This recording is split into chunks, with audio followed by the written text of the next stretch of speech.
धनजोत ऋतिका आवाज आ रही है मेरी?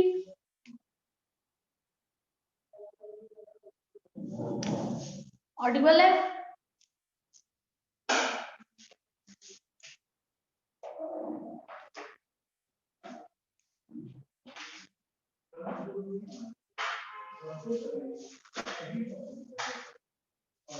स्टूडेंट हो ना?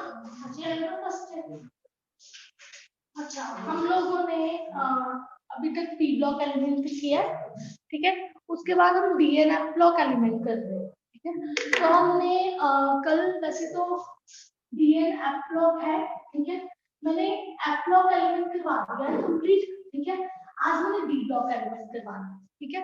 तो आपको पता होगा D block element just for the overview, ठीक है।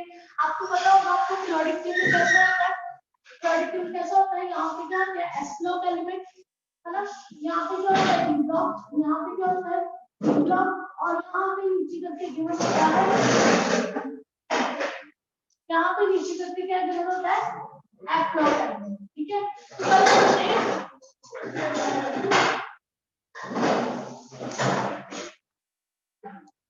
कल हम लोगों ने एफ ब्लॉक एलिमेंट अच्छे से पढ़ लिया था, आज हमने डी ब्लॉक एलिमेंट करना, ठीक है। अच्छा, तो डी ब्लॉक एलिमेंट में सबसे पहले आपको पता होना चाहिए एलिमेंट्स कौन कौन से होते हैं, ठीक है। तो इसमें क्या होती है, चार ट्रांजिशन को और क्या बोलते हैं, ट्रांजिशन एलिमेंट्स, ठीक है। ऐसा क्यों, क्योंकि इनको डी ब्लॉक एलिमेंट इसलिए बोला जाता है बिकॉज जो लास्ट इलेक्ट्रॉन होता है वो फिर किसमें फिल होता है, डी ब्लॉक में, डी ऑर्बिटल में, ठीक है। जिसकी वजह से आपको पता है ना S P D F orbital होते हैं हमारे पास ये ऑर्बिटल में, इसलिए इसको ऐसे बोलते हैं, ठीक है। तो डी ब्लॉक एलिमेंट मैंने आज जो करवा दिए थे, तो ओवरव्यू के लिए कैसा था, स्काइला, ठीक है, स्केंडियम, हाँ scandium, titanium, vanadium, chromium, manganese, iron, cobalt, निकल, कॉपर, जिंक, ठीक है। तो इसको मैंने करवाया था ऐसे करके, साइंस टीचर वेरी क्लेवर, मन फेंको क्यों नहीं, क्यों जाने ऐसे करके करवाया था, ठीक है। मैंने वो नोट्स ले थे वो देख लेंगे। उसके बाद कैसे करवाया था, टाइगर, ठीक है। उसके बाद क्या था, टाइगर हाफ, ठीक है। बी नोबिता, नोबिता, क्रो वाला वाटर में, ठीक है। मन टीसी ने, फिर रोता हुए, बस करो। उसके बाद क्या है, क्यों रहता है इधर, राइट, निकल, पढ़ता पिट के या नहीं पढ़ोगे तो पिटोगे, नेक्स्ट कॉपर, सिल्वर, गोल्ड, और लास्ट में क्या था, जिंक, कैडमियम, मरकरी, ठीक है। तो ऐसे करके हमने सारी की सारी याद करनी। आपके पास वैसे तो 4 ट्रांजिशन सीरीज होती है, लेकिन इसको याद करना इतना आपके सिलेबस में नहीं है, just you have to memorise these 3, ठीक है। आपको पता होना चाहिए इसको क्या बोलते हैं, फर्स्ट ट्रांजिशन सीरीज, इसको सेकंड ट्रांजिशन सीरीज, इसको थर्ड ट्रांजिशन सीरीज, इतना पता। उसके बाद देखो हमारे पास इनकी इलेक्ट्रॉनिक कॉन्फ़िगरेशन कैसे आती है। अगर हम स्केंडियम की बात करें तो स्केंडियम का एटॉमिक नंबर कितना होता है, 21, मैंने करवाया था 21, 22, 23, एज इसका एटॉमिक नंबर कितना होता है, 21। तो electronic configuration will be 1s2, 2s2, 2p6, 3s2, 3p6, 4s2, 3d1, right. यहाँ पे देखो इसको वैसे 10 + 10 20 + 1, ओके। अच्छा, स्केंडियम ऐसे हो गया, टाइटेनियम का कैसे आएगा, 3d2, बाकी सारा सेम, 3d3, 3d4 ऐसे करके बनता जाएगा, ठीक है। उसके बाद अनोमलस इलेक्ट्रॉनिक कॉन्फ़िगरेशन भी बता दी थी कि क्रोमियम की आनी कितनी चाहिए थी, 3d4, 4s2, राइट। लेकिन आती कैसी है, 3d5, 4s1, और सिमिलरली कॉपर की कितनी आनी चाहिए थी, 3d9, 4s2, और हमें कैसी वजह से होती है 3d then 4s1। ऐसा क्यों हुआ? Due to the stability of the half filled electrons. Half filled होते हैं ना 1 2 3 4 5, ये हाफ फील्ड हो गए। फुली फील्ड क्या हो गए 10। तो 9 से बढ़कर या 4 से बढ़कर 5 वाला ज्यादा स्टेबल होगा, इसलिए इलेक्ट्रॉनिक कॉन्फ़िगरेशन ऐसी होती है। ठीक है, तो वो सारा का सारा ये था जनरल पैटर्न जो हमने पहले पढ़ चुका। ठीक है, आज हमने इनकी क्या करनी है, प्रॉपर्टीज पढ़नी है, साथ में जो जो पढ़ना है वो देखेंगे, उनकी एटॉमिक रेडिया वगैरह वगैरह, आयनाइजेशन एंथैल्पीज। ठीक है, जैसे हमने एप्लॉक एलिमेंट में क्या पढ़ा था, there was a lanthanide interaction, no ऐसे होती थी, है ना, हमने ग्राफ पढ़ा। लेकिन यहाँ पे कुछ ग्राफ कैसा आता है, पहले इंक्रीज होगी फिर डिक्रीज, वो कैसे ग्राफ आता है वो चीज पढ़ेंगे in the case of the ionic radii. Clear?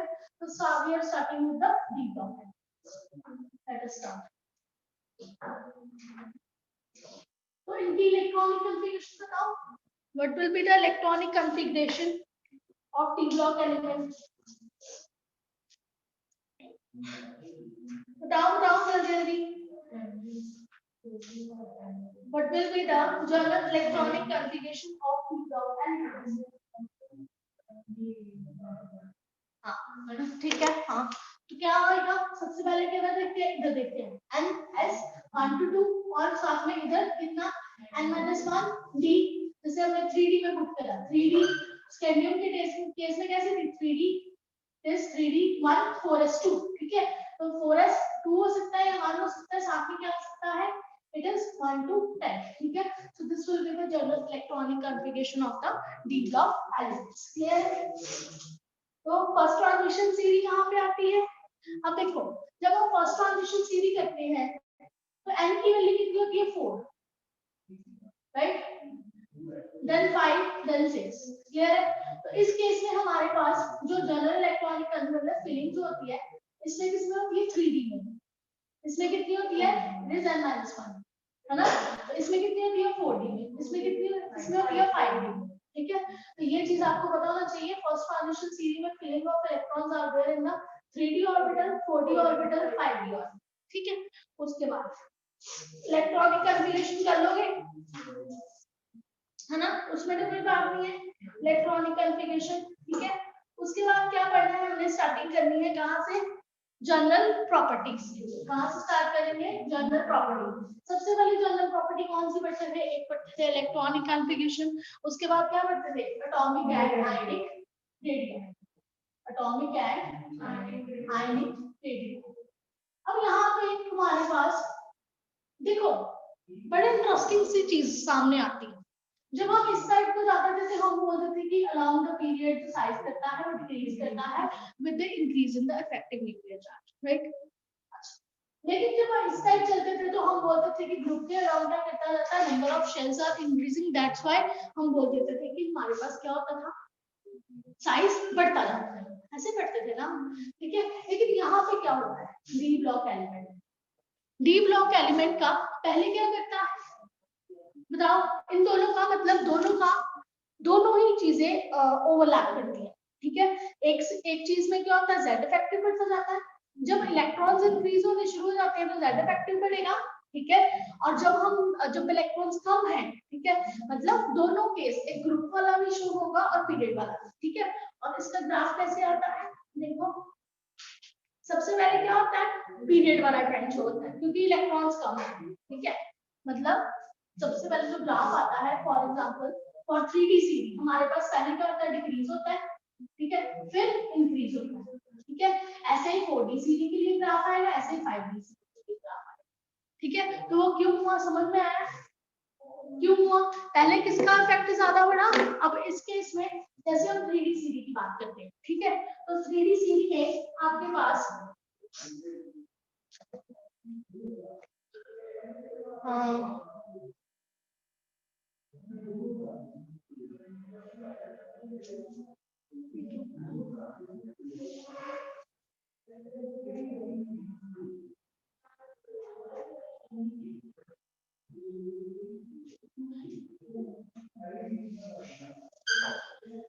जैसे इन्होंने क्रोमियम तक लिखा है, पहले स्कैंडियम टाइटेनियम क्रोमियम तक कैसे आता है, फिर मैग्नीज, फिर जाते जाते कहां तक कॉपर जिंक तक ऐसे करके इंक्रीज हो जाता है। ठीक है, तो दोनों का इफेक्ट है। पहले धीरे धीरे इलेक्ट्रॉन्स कम थे, ठीक है, जब इलेक्ट्रॉन्स कम थे तब इफेक्टिव न्यूक्लियर चार्ज डोमिनेट नहीं करेगा, ठीक है, लेकिन बाद में जाते जाते इलेक्ट्रॉन ज्यादा आना शुरू हुए।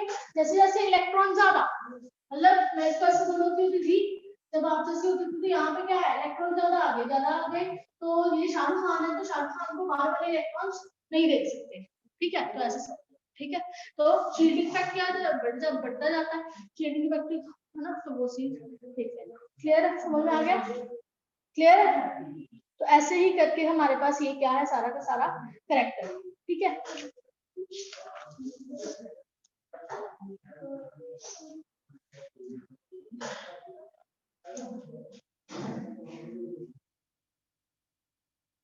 उसके बाद क्या है, इनकी डेंसिटी, बताओ मुझे डेंसिटी का क्या ट्रेंड होगा।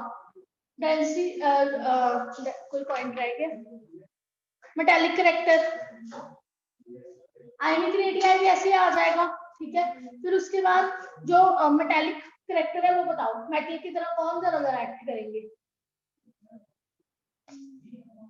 बताओ बताओ।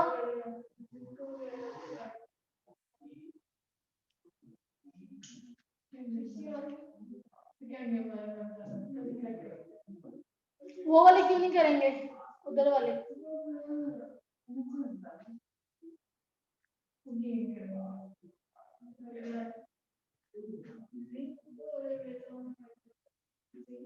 बताओ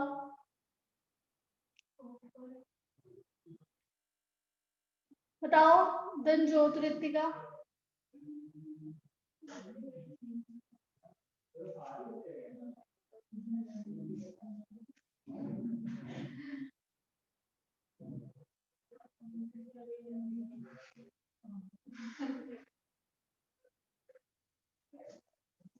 बताओ बताओ जल्दी जल्दी, क्या कर रहे हो, आपसे मैं आंसर जानना है।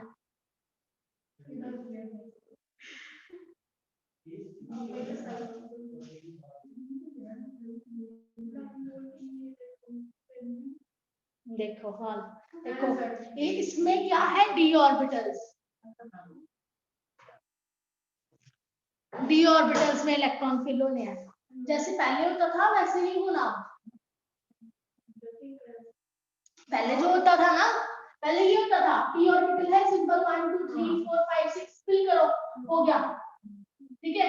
अब ये ऐसा नहीं होता, ये चीज कहां पे पढ़ेंगे हम, कोऑर्डिनेशन कंपाउंड्स में। There is a splitting of p orbital, देखो ऐसा क्यों हुआ, स्प्लिटिंग देखो ऐसा क्यों हुआ, ठीक है, क्यों हुआ, क्यों जो ऑर्बिटल्स होते हैं जो p, देखो पहले तो आपको समझ में आना चाहिए इसका मतलब क्या है, ठीक है। ये होता है px, ये होता है py, ये होता है pz, ठीक है। जो s ऑर्बिटल होता है वो ऐसे होता है, p ऑर्बिटल ऐसे होता है, अगर x के लॉन्ग करे तो ऐसे होगा, अगर y के लॉन्ग करे तो ऐसे, तो z के लॉन्ग करे तो ऐसे, ठीक है, मतलब डिपेंडिंग अपॉन द डायरेक्शन ये है, ठीक है। अब मेरी बात सुनो, there is splitting of d orbital, ऐसा p में नहीं हुआ, ठीक है। d ऑर्बिटल कैसे होते हैं, dxy dyz dxz dx2 -y2 dz, ऐसे होते हैं। देखो ये वाले जो दोनों होते हैं ये कैसे होते हैं, सपोज करो ये x है, ये y है, ये z है, ऐसे।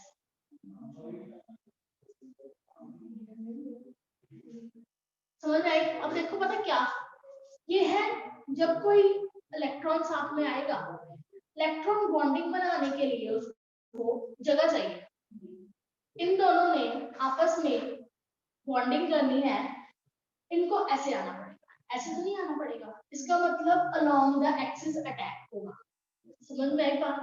जब ये अलोंग द एक्सिस अटैक होगा तो मुझे ये बताओ कि ऐसे तो नहीं अटैक होगा, ठीक है, तो इसका मतलब लिगेंड ऐसे आएगा, ठीक है। अब इस केस में जब कोई यहाँ पे भी इलेक्ट्रॉन क्लाउड है, यहाँ पे भी इलेक्ट्रॉन क्लाउड है, जब दोनों साथ में आएंगे तो क्या होगी, रिपल्शन।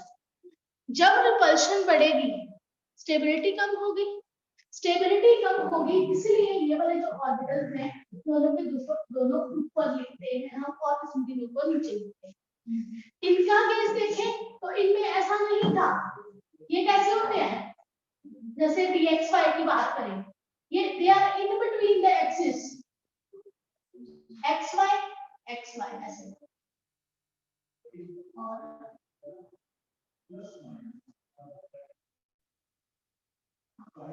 समझ में आया? ठीक है, तो अब ये एक्सिस के इन बिटवीन नहीं है, रिपल्शंस आर नॉट डोमिनेटिंग, ठीक है। तो इस केस में हमारे पास जो क्रिस्टल फील्ड स्प्लिटिंग होती है वो ऐसे होती है, ठीक है। अब इलेक्ट्रॉन्स जो है वो फिर अब कैसे होते हैं, कैसे हम पढ़ेंगे इन द कोऑर्डिनेशन केमिस्ट्री, आपका इससे जो नेक्स्ट चैप्टर है थोड़े दिनों में हम करेंगे। अब इससे पहले ये चीज देखो कि ऐसे होता है, ठीक है। तो इस वजह से आप वहां पे अच्छी तरह से डिटेल में पढ़ोगे, अब स्प्लिटिंग बताइए कैसे कैसे होती है, फिर हम इलेक्ट्रॉन्स फिल कर करके देखेंगे। अगर हाई स्पिन कॉम्प्लेक्स है तो कैसे होता है, लो स्पिन कॉम्प्लेक्स है तो कैसे होता है, वो सारी चीजें देखेंगे, ठीक है। लेकिन उससे पहले हम ये चीज देख लेते हैं, यहाँ पे इलेक्ट्रॉन फिलिंग नहीं देखेंगे, जस्ट कि ये सारे के सारे जो डी ब्लॉक एलिमेंट होते हैं वो क्या होते हैं, मेटल्स। वो क्या होते हैं, metals.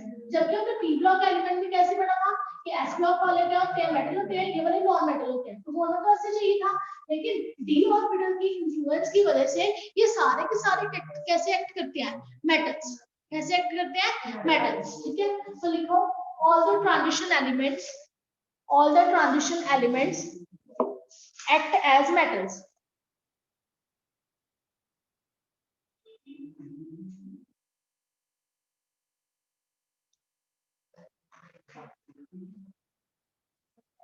Due to the presence of number of vacant orbitals, in the outermost shell, due to the presence of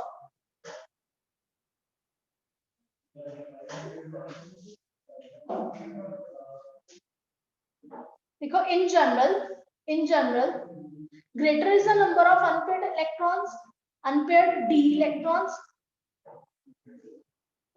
जितने ज्यादा नंबर ऑफ अनपेयर्ड इलेक्ट्रॉन्स होंगे, हमने कैसे हाइब्रिडाइजेशन पढ़ी थी, ऐसे पढ़ी थी ना, हम बोलते थे जितने नंबर ऑफ अनपेयर्ड इलेक्ट्रॉन्स उतने ज्यादा फ्लोरीन आके अटैच कर देंगे, इसलिए क्या करवाते थे, एक्साइटेशन दिलवाते थे कि भाई तो अनपेयर्ड इलेक्ट्रॉन बन जा, तभी जो फ्लोरीन है वो क्या करता था, अपना इलेक्ट्रॉन आके बॉन्ड बनाता था, ऐसे तो नहीं बन सकता, है ना। इसका मतलब है जितने ज्यादा नंबर ऑफ अनपेयर्ड इलेक्ट्रॉन होंगे उतने ज्यादा बॉन्ड बनेंगे। क्लियर है? देखो greater is the number of unpaired electrons, greater is the number of bonds, therefore greater is the strength of these bonds.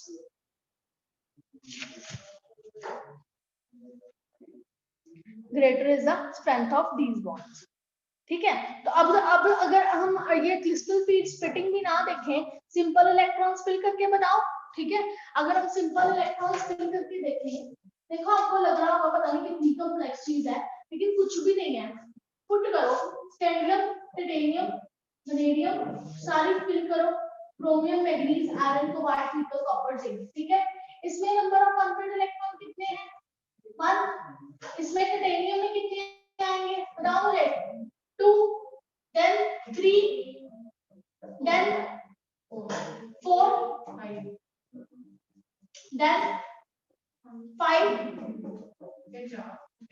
फिर तो फिर मतलब पहले 1 2 3 4 5, ठीक है। फिर अनपेयर्ड इलेक्ट्रॉन कैसे हो गए, तो कितने हो गए, 4 3 2 1, तो आंसर मिल गया, ठीक है। फिर नंबर ऑफ अनपेयर्ड इलेक्ट्रॉन कितने हो गए, 4 3 2 1, और जिंक के केस में कितने होंगे, जिंक के केस में कितने होंगे। इसका मतलब है अनपेयर्ड इलेक्ट्रॉन पहले कैसे कर रहे थे, इंक्रीज कर रहे थे, इसका मतलब कि अच्छे स्ट्रॉन्ग बॉन्ड बनाएंगे क्योंकि अनपेयर्ड इलेक्ट्रॉन ज्यादा है, ठीक है। और इस साइड जाते जाते अनपेयर्ड इलेक्ट्रॉन क्या कर रहे हैं, डिक्रीज कर रहे हैं, ठीक है। तो इस वजह से उधर जाते जाते क्या होता है, मतलब जो एंथैल्पी है, ठीक है, वो वेरी करती है, ठीक है। कैसे वेरी करती है, लिखो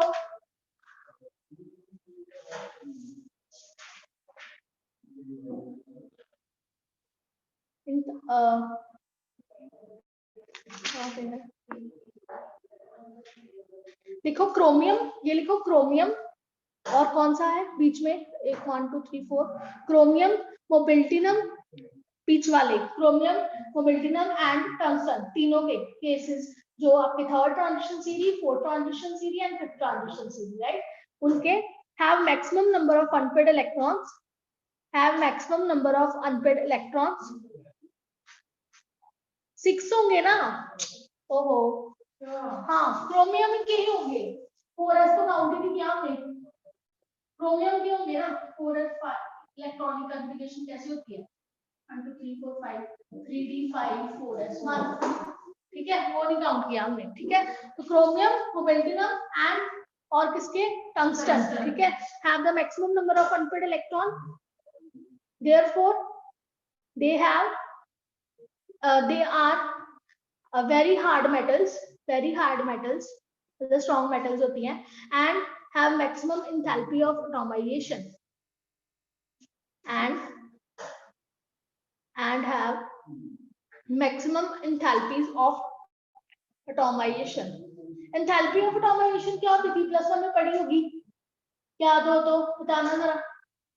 amount of energy released or energy change when 1 mole of solid is get converted to the gaseous atoms, right? हाँ, तो क्या है? have maximum। और अगर हम जिंक, कैडमियम, मरकरी की बात करें तो जिंक, कैडमियम, मरकरी में हमारे पास अनपेड इलेक्ट्रॉन तो है ही सारे 10। क्या इलेक्ट्रॉनिक कॉन्फ़िगरेशन है? 3d10 4s2 4d10 4s 5s2, है ना? तो ऐसे करके, तो जिसकी वजह से they are not strong metal, so they are soft metals। लिखो, zinc, cadmium, mercury are soft metals and have low enthalpies of atomization.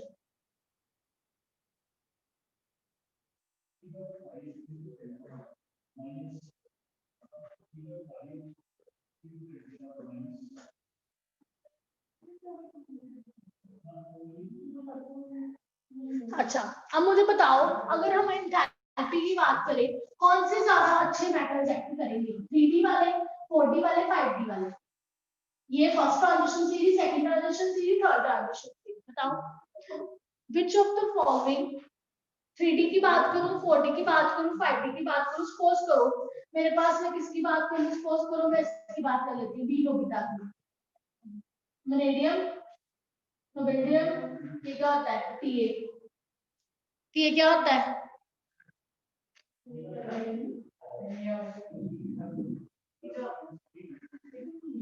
ठीक है। अब देखो, इनकी अगर कंपैरिजन करूं तो कौन सा ज्यादा अच्छा मेटल काम करेगा? यही करेगा, ठीक है। क्यों? क्योंकि ये ज्यादा डिफ्यूज होते हैं, आपको पता है, एज कंपेयर टू दिस, ठीक है।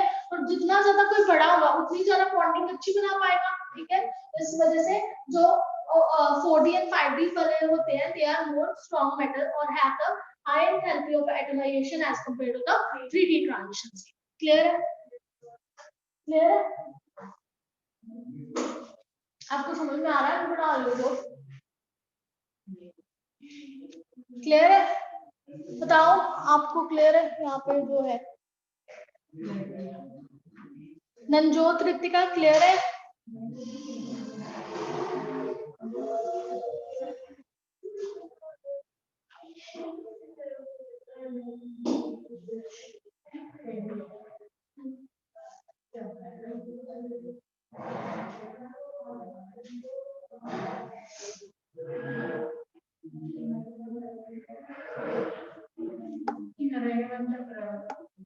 पढ़ा अभी 2-3 दिन लग गए, फिर खत्म हो जाता है। फिर आप उस पर चलेंगे कोऑर्डिनेशन पे, वो ज्यादा इम्पोर्टेंट है। बस छाड़ता है नु? हाँ नहीं, देख लो आप पे करना देगा आपको, फिर रुकी है आप पे करना है, फिर कोई बात नहीं। हाँ कोई बात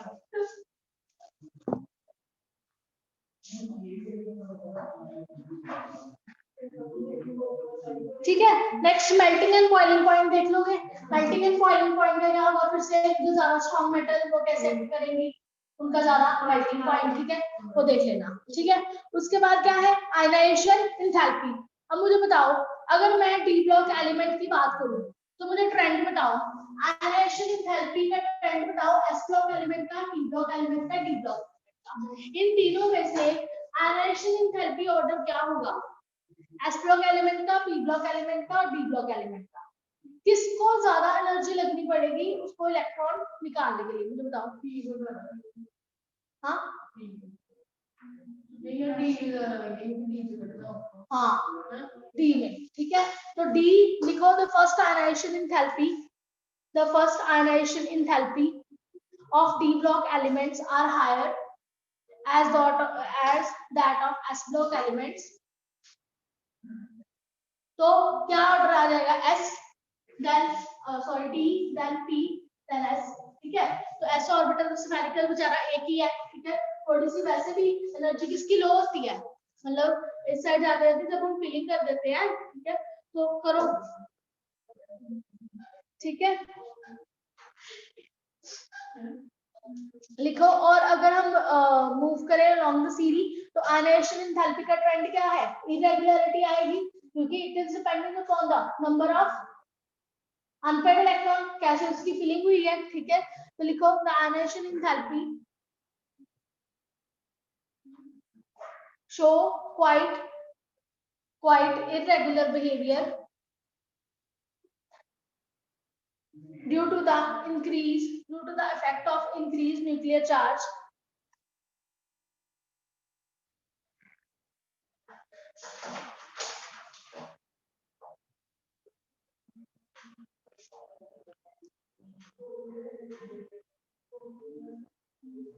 ठीक है। तो ये सारा कुछ है कि अगर n-1 डी में तो उसमें स्क्रीन का इफेक्ट कुछ और होगा, ठीक है। पी में और होता था, डी एस में और होगा, ठीक है। उसकी वजह से हमारे पास क्या आता है, चेंज आता है। क्लियर है, क्लियर है रितिका, गुंजोत?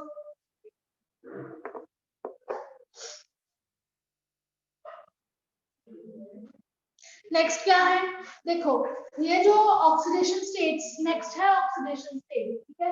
तो ऑक्सीडेशन स्टेट किस पे डिपेंड करती है, फिर से वही बात, इलेक्ट्रॉनिक कॉन्फ़िगरेशन पे डिपेंड करती है, ठीक है। तो अब हम बात करेंगे ऑक्सीडेशन स्टेट की, ठीक है। तो चलो बनाओ, सबसे पहले क्या है, scandium, titanium, vanadium, chromium, manganese, iron, cobalt, निकल, कॉपर, जिंक, ठीक है। तो इसकी जो electronic configuration 3D 1 4s2, 3D2 4s2, 3D 3 4s2, 3D 5 4s1,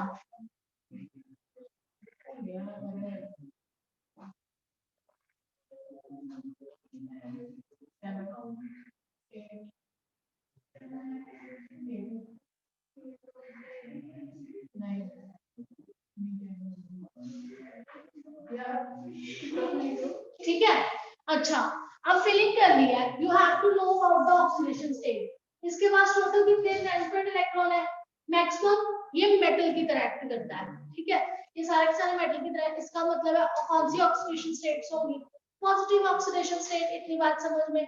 उसके बाद इसके पास कितने अनपेयर्ड इलेक्ट्रॉन है, 3, ठीक है। तो मैक्सिमम कौन सी ऑक्सीडेशन स्टेट शो करता है, +3, क्योंकि यहाँ पे ये है D1, ठीक है। तो एक ही इलेक्ट्रॉन है, उसको रिमूव करवाना इजी है, ठीक है ना, इसलिए +3 ऑक्सीडेशन, जैसे हमने लैंथेनाइड्स में पढ़ा था, ठीक है। उसके बाद अगर हम इसकी बात करें तो, जिंक की बात करें तो 3D10 बहुत डिफिकल्ट है, ठीक है। 4s2 +2 ऑक्सीडेशन स्टेट, ठीक है। उसके बाद 3D10 है ना, वेरी स्टेबल, ठीक है।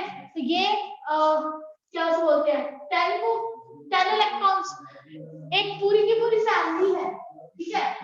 पूरी की पूरी फैमिली को भी इतनी, मतलब बीच में डी ऑर्बिटल जो बिल्कुल अंदर है, उसको इलेक्ट्रॉन को वहां से रिमूव करवाना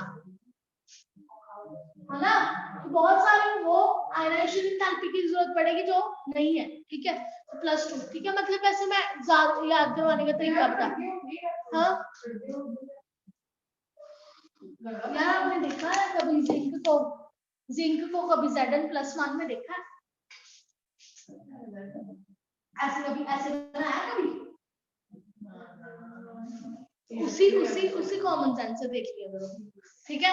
इतनी कॉमन सेंस नहीं है, ठीक है। यहाँ पे टाइटेनियम को किस ऑक्सीडेशन स्टेट में देखा है आपने, टाइटेनियम को सब में देखा होगा, +2 में, +3 में, +4, ठीक है। इसको याद ही करना पड़ना है आपको, फिर आगे बढ़ाते जाओ। कैसे बढ़ाओगे, +2 +3 +4, देन +5, ठीक है, देन +6, क्योंकि इलेक्ट्रॉन्स क्या है, बढ़ रहे हैं। यहाँ पे 6 है, ऐसे मत कर देना, यहाँ पे 5 है, बेटा इलेक्ट्रॉन हो तो आप 6 ले रहे हो, 6 कहाँ पे देने हैं उसमें, ठीक है ना। तो यहाँ पे क्या है 5, तो 5 6 दे सकता है मैक्सिमम। ये कितने दे सकता है मैग्नीज, 7, मैक्सिमम 7। अब इसके बाद 7 के बाद फिर डिक्रीज करवा दो, +6 +5 प्लस, ठीक है, ऐसे करके इसको ऐसे याद कर लेना, ठीक है। याद करने का तरीका बताया, इसको ऐसे याद कर लेना। क्लियर है ऑक्सीडेशन स्टेट्स का, ठीक है। उसके बाद वेरिएबल ऑक्सीडेशन स्टेट्स है। सिमिलरली जो जिरकोनियम वाली सीढ़ी है वो उसमें भी ऐसे ही होना है, ठीक है, मतलब ये टर्बियम जिरकोनियम वाली, और लास्ट जो लैंथेनाइट वाली है, ठीक है, उसमें भी ऐसे ही होना है, ठीक है, ऐसे ट्रेंड ही आएगा दोनों में, ठीक है। देख लेना बुक में जैसे है वो ही ऐसे। क्लियर है, सिमिलर ट्रेंड वाल shown in these two series, ठीक है। तो ये हमने क्या पढ़ा, ऑक्सीडेशन स्टेट, ठीक है।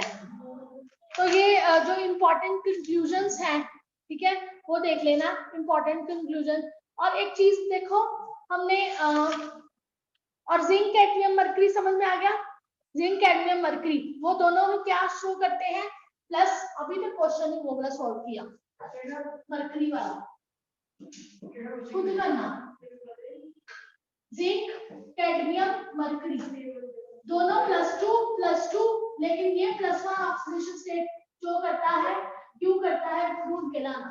क्लियर है, ऐसा क्यों होता है, you have to calculate it. Clear है जी। नेक्स्ट क्या है, इनके स्टैंडर्ड इलेक्ट्रोड पोटेंशियल वैल्यूज बताओ। नेक्स्ट है standard electrode potential values,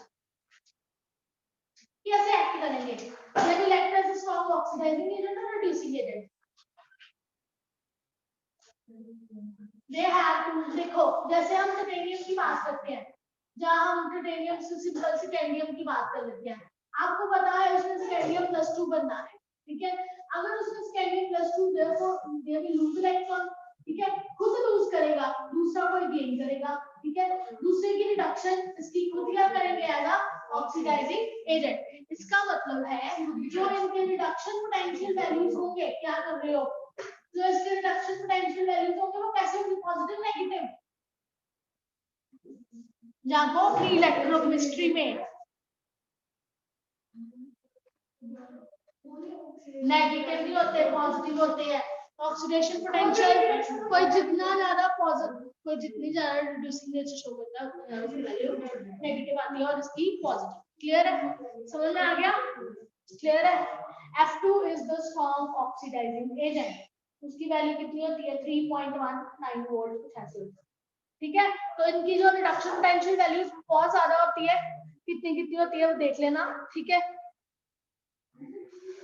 clear है, अच्छा। उसके बाद इनको कोरिलेट कर सकते हैं हम लोग हाइड्रेशन इंथैल्पी से, ठीक है, हाइड्रेशन इंथैल्पी वगैरह से, जैसे हम लोग करते थे +1 में बोन हेबर्ट साइकिल, ठीक है, बोन हेबर्ट साइकिल करते थे वैसे ही है, ठीक है। देखो अगर मैं ऐसे करवाऊं, अगर मैं करवाऊं मतलब डिफरेंट हम लगाते हैं ना Hess's law of constant heat summation, Hess's law लगाते थे थर्मोडायनामिक्स में, वो क्या कहता था कि अगर एक स्टेप है A टू B में हो रहा है, नो मैटर कितने मर्जी स्टेप्स में हो, जो टोटल एंथैल्पी आएगी that will be the sum of the all enthalpies, यही था, ठीक है। तो अब हम हेसिस लॉ लगा सकते हैं यहाँ पे, ठीक है। सपोज करो मैंने कोई मेटल दिया है, वही है बोन हेबर साइकिल, ठीक है।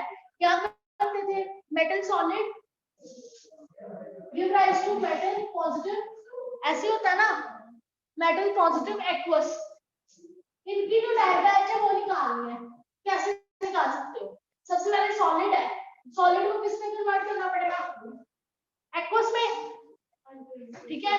मतलब सॉलिड को किसमें कन्वर्ट करना पड़ेगा, और एक्वस में तो हम कर नहीं सकते क्योंकि एक्वस वाली एनर्जी होती नहीं है हमारे पास, कौन सी होती है, गैसेस वाली, कौन सी, आयनाइजेशन एंथैल्पी, ठीक है ना। तो इसलिए इसको किसमें कन्वर्ट करेंगे, मेटल गैसेस में, ठीक है। फिर उसके बाद क्या, आयनाइजेशन एंथैल्पी लगाएंगे, क्या आ जाएगा, मेटल पॉजिटिव, है ना, क्योंकि वो क्या बोलता था, उसमें से इलेक्ट्रॉन निकालेंगे गैसियस एटम बन जाएगा, ठीक है। अब ये वाली एनर्जी को क्या बोलते हैं? सॉलिड से गैसियस में कन्वर्शन। क्या होना तुम लोगों का, मुझे तो समझ नहीं आ रहा। हाँ बिल्कुल सही, ठीक है।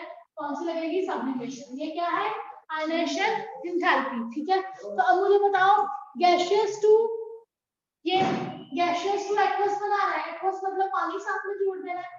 पानी साथ में जोड़ने की मतलब कौन सी? Enthalpy, hydration. तो जो टोटल एनर्जी आएगी इस प्रोसेस की अकॉर्डिंग टू हेसिस लॉ वो क्या आ जाएगी? Delta H sublimation plus ionisation enthalpy plus delta H hydration. Clear है? समझ में आ गया? क्लियर है सबको?